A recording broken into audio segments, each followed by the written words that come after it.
there's a commercial jet by Lockheed Martin, and they had an entire lounge in the belly of the plane. And this was the 70s. So you can go down there and grab a drink and have a smoke, I think, and then go back up to your seat. I remember seeing this. It's shown up on social media lately, and there's a picture of this plane, and it says the past looks more like the future than the future. That is Anthony Sims, founder of Life is Sims, a platform that aims to expand transportation design education into aerospace and future mobility sectors. Hello and welcome to another episode of the Create Tomorrow podcast. I'm your host, Cassandra Napoli, head of consumer forecasting at WGSN. Every 2 weeks, I will take you on a journey to examine how trends are translated into aesthetics and product design. In this episode, we hear from Anthony Sims. We explore the future of travel, from planes and trains to the growing reality of space. We examine how transportation is evolving across land, air, and beyond, and how the design of these spaces really shapes how we live, work, and connect. Anthony, could you briefly share who you are, what you do, and a bit about your career journey so far? So Anthony Sims, I started my career as a transportation designer in the automotive industry. So I did about 8 years in transportation at Ford Motor Company, Mazda, and Fisker. So I spent a lot of time on vehicle interiors. That's kind of where my heart was. I really, really enjoyed designing things that were closer to humans, especially in dynamic environments. After that, I transitioned to aerospace. So in the aerospace industry, I started out doing the exact same thing. I was doing vehicle interiors for SpaceX, which was in a lot of ways very similar to automotive, in a lot of ways very, very different. So after doing Dragon Interior, I moved on to Starship, Starlink, pretty much all things SpaceX. So we spent 11 years at SpaceX, but really, really an amazing time. I was for several years the only designer at the company, so it was, majority engineering, a new world for me. And the last year or so, I've started my own design firm. So there's several goals, post SpaceX and things that I've been interested and I've wanted to work on and be involved in. Yeah. And that's so interesting. Firstly, I wanted to have this conversation mostly because I learned that you were in the aerospace design sector, and obviously we're having quite a big moment for space at the moment, right? The Yeah. Artemis mission. We're entering a new era of space flight, I guess. And from a design perspective, I'm curious, what feels fundamentally different now in 2026 and perhaps what we've seen in previous missions, decades ago? I actually don't think that there's too much that's fundamentally different. I mean, if you look at SLS, for example, that's the vehicle that they use this time. It's it's a large rocket with a small space capsule, goes to the moon. The mission is, besides going further than any humans ever gone, which already is a huge feat. We have gone to the moon. We've orbited.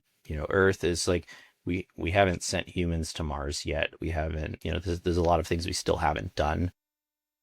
But I think the return is very important, very special. It has been many decades since we've gone to the moon. So I think the really exciting stuff happens later. Probably some of the bigger things that have happened in space is actually Starlink is a really important and fundamentally changed space. You have an entire network up there and thousands of satellites that provide internet pretty much anywhere in the world. And that's infrastructure that lives up there. And it's really amazing to think that 5 years ago it wasn't there. That infrastructure didn't exist.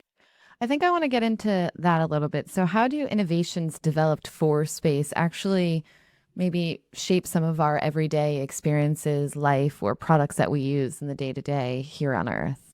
Expanding on Starlink, we have seen some examples where communications matter so much in places where, local governments may have cut off communications, where internet and communication hasn't existed ever. I remember first few years of Starlink, we used to do tests in the valleys in Nevada and places, and I was like, this valley has it's never had internet.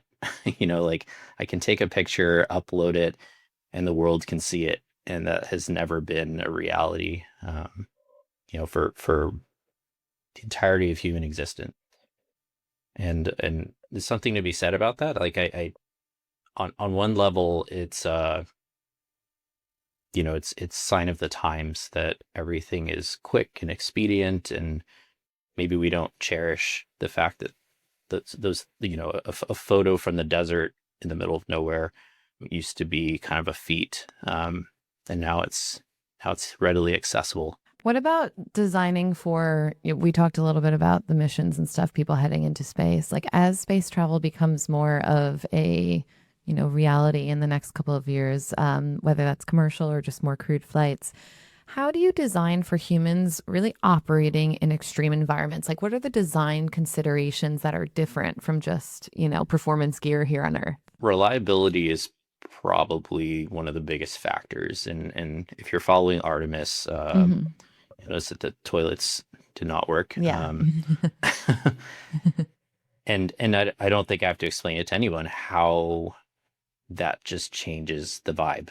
Yeah. You know, I mean, it's not just the vibe, but your whole experience changes because of something that on Earth we don't really even think about. We don't.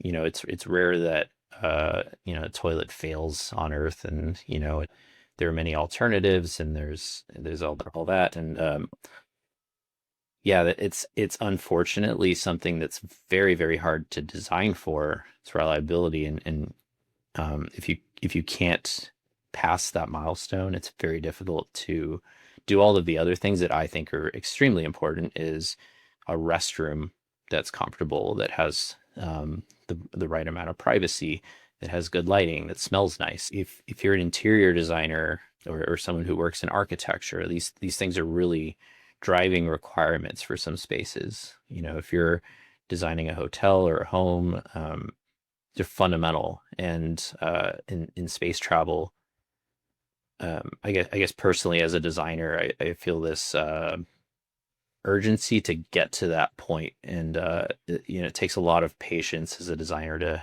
kind of wait till those days come. How does color, material, and finish, I guess, differ in space environments than perhaps in automobile cars that we have here on Earth?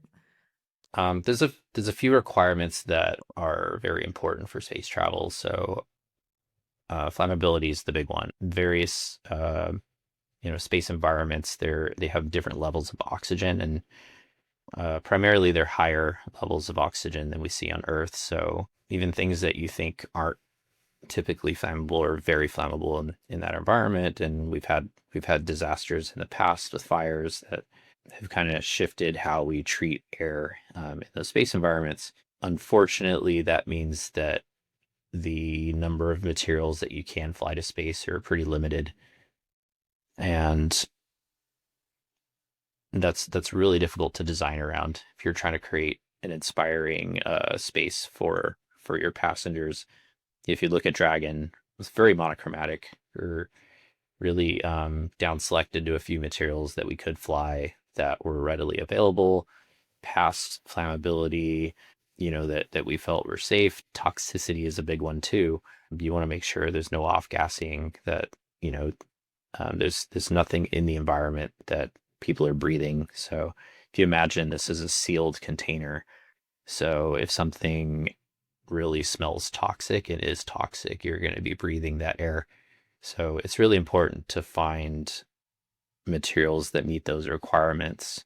It's something that I'd spent several years kind of building up on. Was we actually haven't tested a lot of materials either.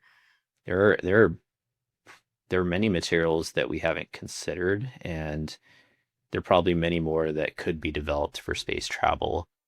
Yeah, I imagine like I don't know. This is coming from a complete outsider, so take it with a grain of salt.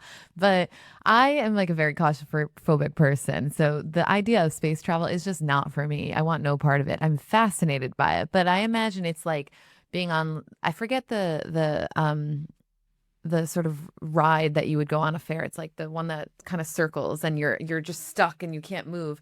I don't know what it's called, but I imagine like as you're talking, I'm like, oh my gosh, like I feel like I'm in that ride. But I think that design could actually transform that experience, right? Like obviously there's limitations into how comfort and cozy it could be in there.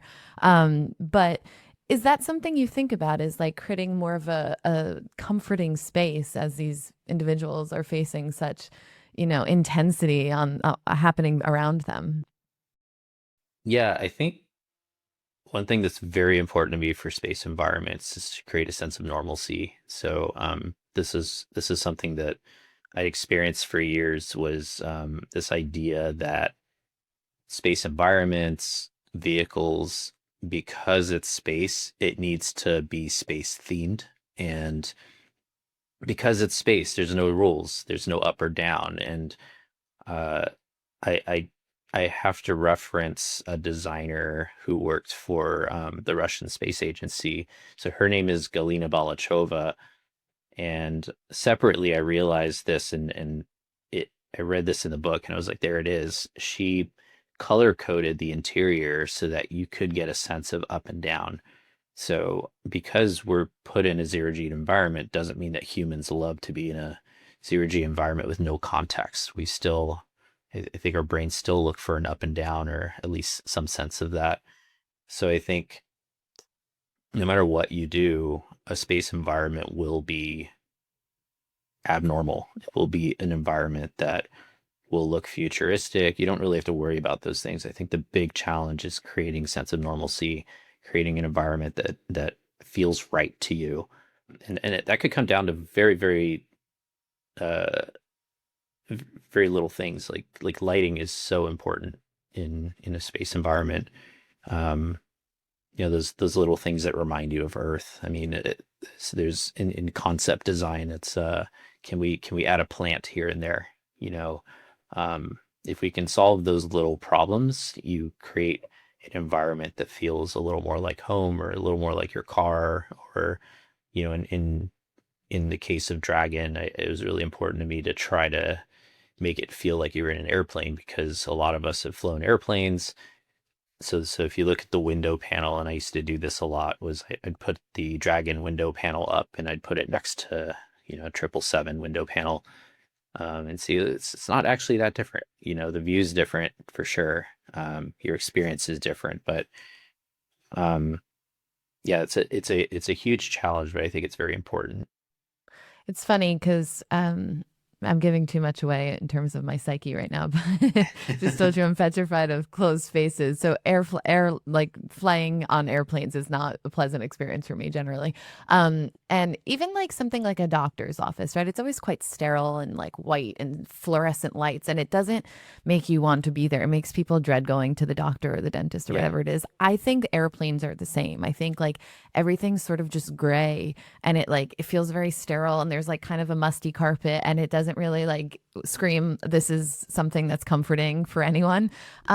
So I imagine like there are experiences in the day to day. Even train travel is not the most like comforting, but it would be so much more pleasurable for the everyday commuter, the everyday flyer, even as we look at some of the trends that we talk about. Super commuters, people are flying every single day just to get to work, right? Like there's super commuter communities in New York City where I live. And for people who don't necessarily live here, how do we make these like transit environments that we all use every single day? Like, what are like little benefits, design benefits that could make it a more pleasant experience, do you think?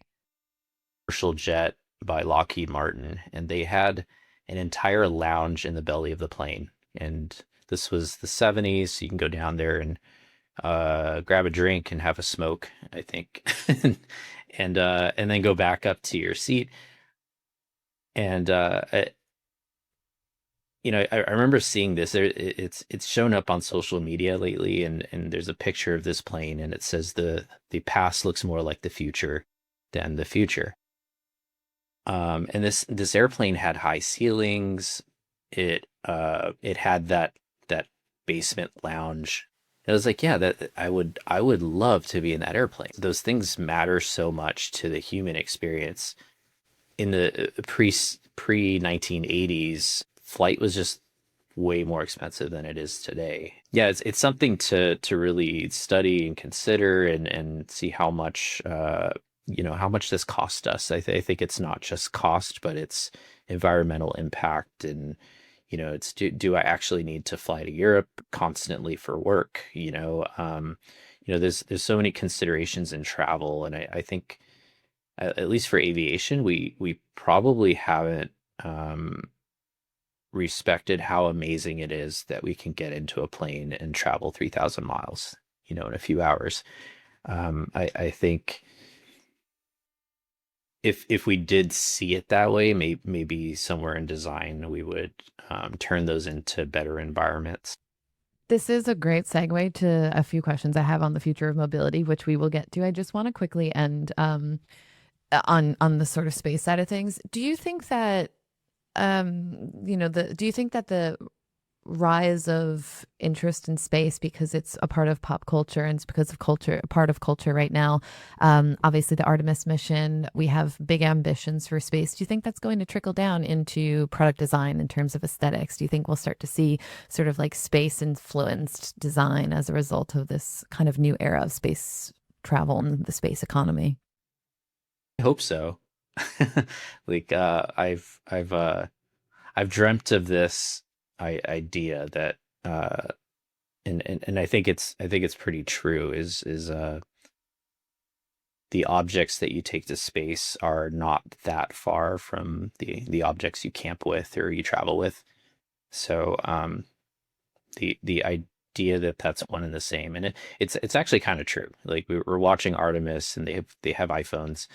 They're taking pictures with them, and it's again one of those places where, like, do you know how special that is? And we haven't really, besides a few internet posts, like we haven't really appreciated the fact that there's iPhones in space, and there's plushies, and you can take some regular things up. Um, I think a lot of brands can really capitalize on that and design for space, but also make sure that those products are great for travel. I think could be a good elevation everywhere. I guess I would, if I would recommend anything, I'd say don't make it space themed. I think that's where problems arise, and a great example is space ice cream. So I think a lot of people know what that is, or maybe have purchased it at a gift shop. And the funny thing is, space ice cream is awful for space. It actually it crumbles. It creates FOD, which is called foreign object debris. Basically, I don't think it's ever actually made it to space. It's just a space themed thing, and it's a little cheesy. So yeah, yeah, it's like maybe this time around we should actually design for space, align it better, and I think that solves the problem that we started with that question, why space? It's if these things are designed and they're high performance and they're actually helpful to humans, we can kind of all align there and um, yeah, appreciate that space is helpful for us. Mobility is at the center of the climate conversation. So, what role should designers play in reducing environmental impact, particularly because what we've seen recently is that as energy prices rise, there's been an interest in more EVs, and from a consumer, searches are up, exponentially in the last couple of weeks even. I think it's on designers to propose the future. Mm. And I say this because uh, in at least in transportation design, I know that we've been sketching, conceptualizing autonomous vehicles for 20 years, Yeah. even longer than that. And it's funny because when you see these concept designs, early on, they're just far future ideas. They'll never exist, and they see them. You see them at an auto show, and then you see them again at an auto show, and it's kind of if you frequent those expos, you, you really struggle to imagine a future where it actually happens. Yet today we have Waymo, we have Hmm. autonomous vehicles, we have electric vehicles, and they're starting to improve, and they're starting to prove that they actually deserve to exist in our society. And yeah, in LA we have the little food delivery robots, and it's fun to see them try to get around, and they make it to their destinations awkwardly at times, but I think we're slowly allowing them to be a part of our society too. I'm starting to notice people step aside on the sidewalk and let them pass, or like it's kind of good to see that. And like I think it will start triggering new ideas. I don't know that we've solved all the best problems, and I don't know that it's perfectly aligned. If the car is no longer about driving, then, right? Autonomous vehicles allow the human to have more free time, right? It's almost like being on a train or a plane and being a commuter in that sense.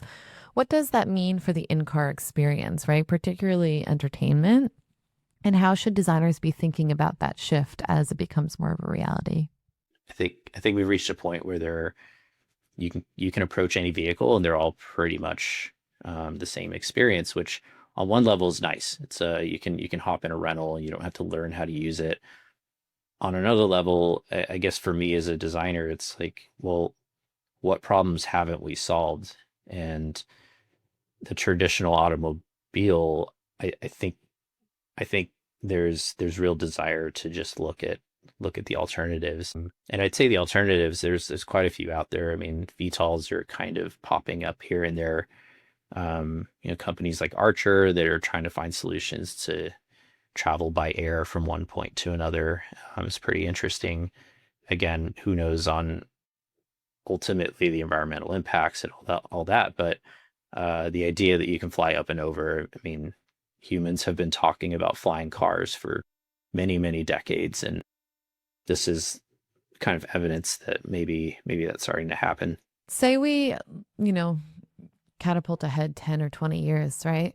Paint a picture of what you think the future of mobility looks like from a design experience. I think max variety is the thing that I hope to see.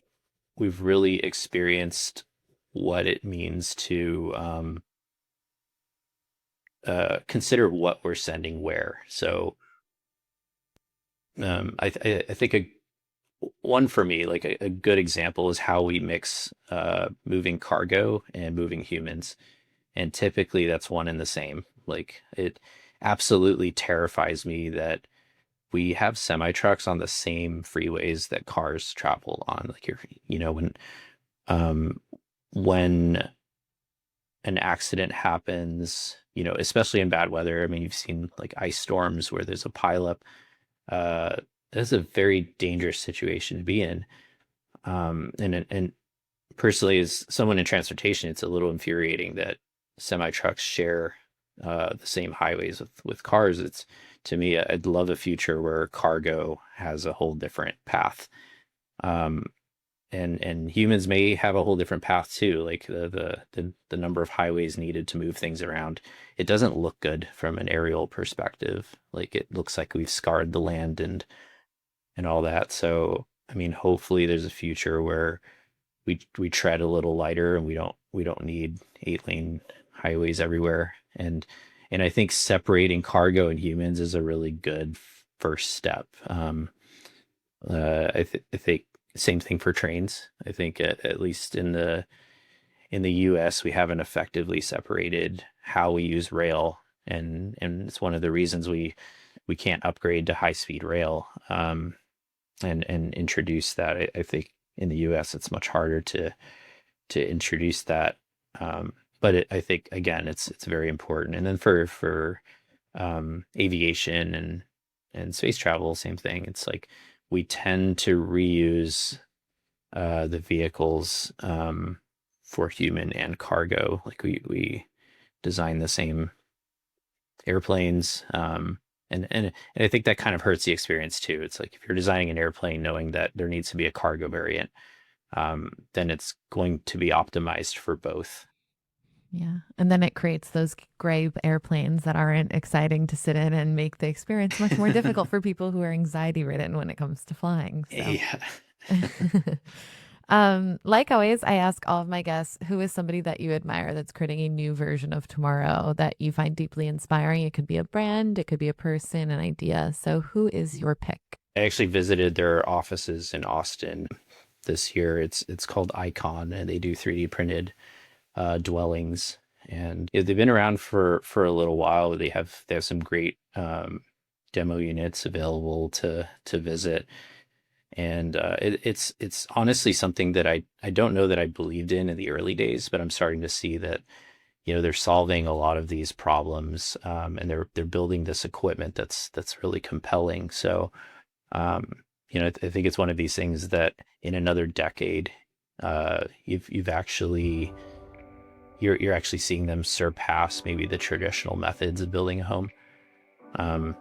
So I think it's one company to keep an eye on and see where they're headed. And they're also doing they're looking into dwellings on different planets and things like that. So it's pretty inspiring to see what they're up to lately. Thank you to my guest, Anthony Sims, founder of Life is Sims, a platform that aims to expand transportation design education into aerospace and future mobility sectors. If you're a WGSN subscriber, look out for more trends at WGSN.com. If you're not a subscriber, please come and discover our services. We'll be back with our next episode soon. In the meantime, you can catch the CEO of WGSN, Carlo Busashi, on our other podcast, Lives of Tomorrow. I'm your host, Cassandra Napoli. Be sure to follow and subscribe to this podcast, and see you next time.